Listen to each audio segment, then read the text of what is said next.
আসসালামু আলাইকুম বন্ধুগণ, অতি সম্প্রতি এক শ্রেণীর মানুষের আবির্ভাব ঘটেছে যারা মসজিদের ইমামদের বেতন দেয়া পছন্দ করে না। তাদের ভাষ্যমতে ইমামরা বেতন নিবে কেন? ইমামরা নামাজ পড়াচ্ছে, তারা নামাজ পড়াবে।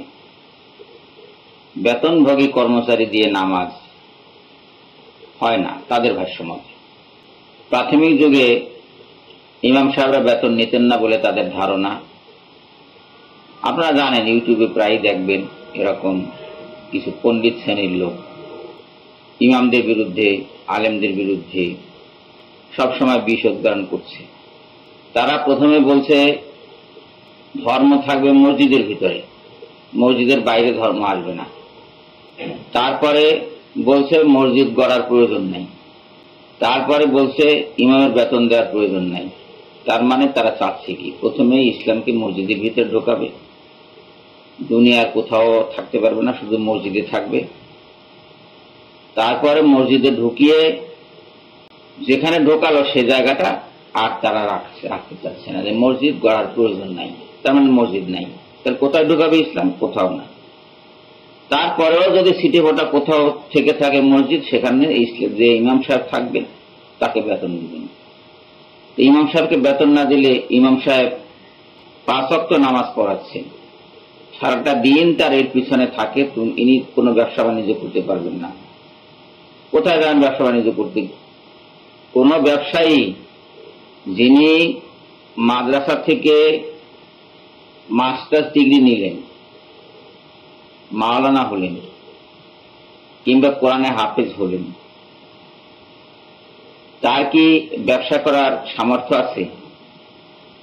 তার অর্থ নাই, বিত্ত নাই, ব্যবসার যে কলা কৌশল দরকার সেটাও তার নাই, তিনি ব্যবসায়ী না। তার দেখা যাবে যে প্রায় ক্ষেত্রেই দেখা যাবে যে এরা গরিব শ্রেণীর মানুষ। এরা মোটে মজুরি করেও যদি খেতে যায়, তাহলে তো নামাজের সময় এসে সে আপনার সময় মতো সে মসজিদে পড়তে পারবে না, নামাজ পড়াতে পারবে না।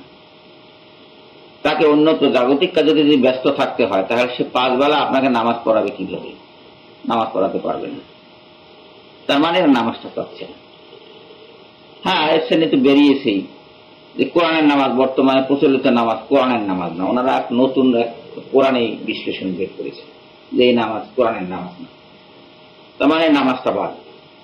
ইসলাম দুনিয়া থেকে সরিয়ে দিয়ে মসজিদে ঢুকালেন, মসজিদ বাতিল করে দিলেন, মসজিদ ইমামের বেতন বাতিল করলেন, নামাজকে বাতিল করে দিচ্ছেন কোরআনের নামাজ না বলে। তাহলে থাকছে কি? ইসলাম বলে কিছু থাকছে না, নাই। ওনারা অনইসলামিক একটা ভুবন চাচ্ছে। মোদ্দা কথাটা হল, এখন আসুন যে ইসলামের প্রাথমিক যুগে ইমামদের বেতন দিয়েছে কিনা সেই বিষয়টা একবার আমরা পরীক্ষা করে দেখি। ইসলামের প্রাথমিক যুগে অর্থাৎ রাসূলুল্লাহ সাল্লাল্লাহু আলাইহি সাল্লামের সময়ে নামাজ পড়িয়েছেন রাসূলুল্লাহ। অন্যান্য মসজিদে হয় রাসূলুল্লাহ প্রতিনিধি, না হয় স্থানীয়ভাবে নির্বাচিত কোন লোক নামাজ পড়িয়েছে। এর ভিতরে বালকও ছিল। তো এই যে যারা নামাজ পড়িয়েছেন, রাসূলুল্লাহ সাল্লাল্লাহু আলাইহি সাল্লামের কথাই ধরুন, তিনি নামাজ পড়িয়েছেন মানুষকে, বেতন নেননি। কিন্তু তিনি যাতে জাগতিক কাজে ব্যাপৃত না থেকে ইসলাম প্রচার করতে পারেন, ঠিক মতো নামাজ আদি পড়াতে পারেন, তার জন্য আল্লাহ তাকে গনিমতের হিস্সা দিয়েছেন। তার জন্য আল্লাহ তাকে ফায় হিসাবে সম্পদ দিয়েছেন, যাতে তার পরিবার পরিজনের প্রতিপালন ঠিক মতো চলতে পারে, তাকে যাতে জাগতিক বিষয়াদি নিয়ে দুশ্চিন্তায় ভুগতে না হয়, ব্যস্ত থাকতে না হয়, ব্যস্ত থাকতে না। তাহলে আপনি কিভাবে বলবেন এই যে উনি এই যে নামাজ পড়িয়েছেন একেবারে বিনা পয়সায়, বিনা প্রাপ্তিতে নামাজ পড়িয়েছেন? আল্লাহ তো তার পাওনা দিয়েছেন। এবারে আসুন রাসূলুল্লাহ সাল্লাল্লাহু আলাইহি সাল্লামের পরবর্তী সাহাবীগণের ক্ষেত্রে। সাহাবীদের মধ্য থেকে খলিফা নির্বাচিত হবে। নামাজ কে পড়াবে? খলিফা অথবা খলিফার আমির। উভয়ই ভাতা নিতেন। বায়তুল মাল থেকে খলিফা এবং খলিফাদের আমিরগণ বেতন ভাতা নিতেন এবং খলিফারাই নামাজ পড়াতেন। তার মানে ইমাম সাহেবরা ওখানেও বেতন ভাতা নিয়েছে ও সময়। পরবর্তীকালে যখন খলিফাগণ রাজকার্যে এত ব্যস্ত হয়ে পড়লেন, রাজ্যের পরিসীমা বেড়ে গেছে, কাজকামের পরিসীমা বেড়ে গেছে, ওনারা নামাজ পড়াতে পারেন না, কাজী নিযুক্ত করেন। বিচার কাজ করতে পারলেন না, কাজী নিযুক্ত করলেন। কাজীর জিম্মায় নামাজ ছেড়ে দেওয়া হল, কাজী ইমাম হলেন। কোন কোন ক্ষেত্রে ইমাম এবং কাজী আলাদা হলেন। তাদেরকে বেতন ভাতা দিতেন খলিফাগণ। এই ব্যবস্থা চিরকাল চলে এসেছে। এখন আমরা তাদেরকে বেতন ভাতা দেওয়া বন্ধ করে দেবো, তাহলে ওনারা খাবেন কি? এই ব্যবস্থা যদি হয় তাহলে তো কেউ ইমামতি করতে রাজি হবে না। বেতন ভাতা ছাড়া যদি কাউকে ইমামতি করতে বলা হয়, 5টি বেলা তাকে ব্যস্ত থাকতে হবে। ভোরবেলা উঠে উনি কোনো কাজে যেতে পারবেন না, যাবেন নামাজ পড়াতে। তারপরে মসজিদে বসে আপনাদের ছেলে মেয়েদেরকে কোরআন শিক্ষা দিবেন, হাদিস শিক্ষা দিবেন। 8টা-9টার দিকে আপনার ছেলে মেয়ে খাবার খেতে চলে যাবে আপনার বাসায়। উনি ইমাম সাহেব খাবেন কি ওখানে বসে? উনি ওখানে কি খাবেন? ইমাম সাহেবের ফ্যামিলি খাবে কি?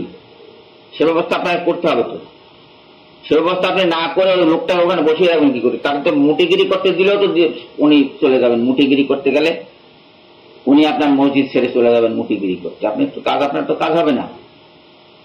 তারপর জোহর, আসর, মাগরিব 3 ওয়াক্ত নামাজ একদম পাশাপাশি। এই 3 ওয়াক্ত নামাজে যিনি ইমামতি করেন তার অন্য কোনো কাজ করা সম্ভব না। উনি জাগতিক কোনো কাজ করতে পারবেন না। উনি খাবেন কি? আপনি বেতন দিবেন না, উনি জাগতিক কাজ করতে পারবেন না। উনি খাবেন কি? হাওয়া খেয়ে উনি আপনাকে নামাজ পড়াবেন।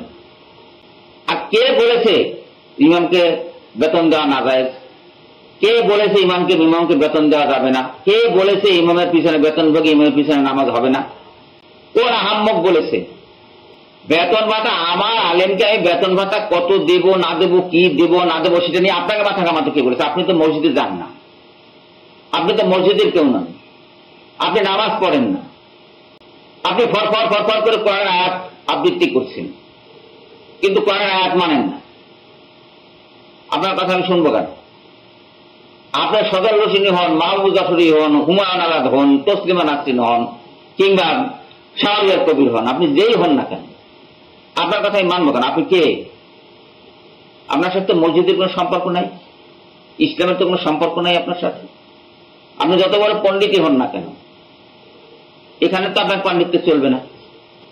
এই যুগে যিনি খলিফার দায়িত্ব পালন করছেন, সরকার প্রধান, তিনি কি ইমামতি করতে পারবেন? হাজার হাজার লক্ষ লক্ষ মসজিদের ইমামতি তিনি একলা করতে পারবেন? কিংবা তার যারা প্রতিনিধি, রাজনৈতিক প্রতিনিধি, তারা কি নামাজ পড়াতে পারেন? তারা নামাজ পড়াতে পারেন না। আপনাকে ইমাম রাখতে হবে। ইমাম খাবে কি? না খেয়ে থাকবে? হাওয়া খেয়ে থাকবে? সংসদে আইন পাস করবেন যিনি, তাকে আপনি ভাতা দিবেন। আপনার অফিস যিনি পরিচালনা করবেন, অফিসে বসে যিনি অফিসের কাজকর্ম করবেন, তাকে আপনি ভাতা দিবেন, বেতন দিবেন। মসজিদে আপনি বেতন দিতে পারবেন না, ইমাম সাহেবকে বেতন দিতে পারবেন না। তার মানে আপনি চাচ্ছেন কি? আপনি চাচ্ছেন আসলে এই যে মসজিদটি বন্ধ হয়ে যায়। মোদ্দা কথা হলো মসজিদ বন্ধ হয়ে যায়। আপনি কি ইসলামের মিত্র? মিত্র না, আপনি ইসলামের শত্রু, 1 নম্বর শত্রু। আপনি কোরআন যত ভালোভাবেই করতে পারেন, হাদিস যত ভালোভাবেই আপনি কষাতে পারেন, আপনি হাদিস করেন কিছু হয় বোঝেননি, না হয় আপনার অন্তরে রোগ আছে, আপনি সবকিছু নিয়ে অপব্যাখ্যা করছেন। আমরা আপনার কথা মানি না, আমরা আপনার কথা শুনি না, আমরা আপনার কথা বুঝি না। পরিষ্কার হিসেবে ইমাম সাহেবদের বেতন দেওয়া না জায়েজ নয়, এটা জায়েজ, এটি বৈধ, এটি জরুরি এবং এটি ফরজ। সমাজে ইসলাম বহাল রাখতে, চালু রাখতে, নামাজ কায়েম করতে ইমাম জরুরি এবং ইমামকে বেতন দেওয়া মুসলমানদের জন্য, মুক্তাদিদের জন্য ফরজ। এখন এই ফরজ কাজটি যে মানবে না, তার সাথে আমাদের কোনো বাতচিত নাই। সবাইকে ধন্যবাদ জানিয়ে বিদায় নিচ্ছি। আল্লাহ হাফেজ।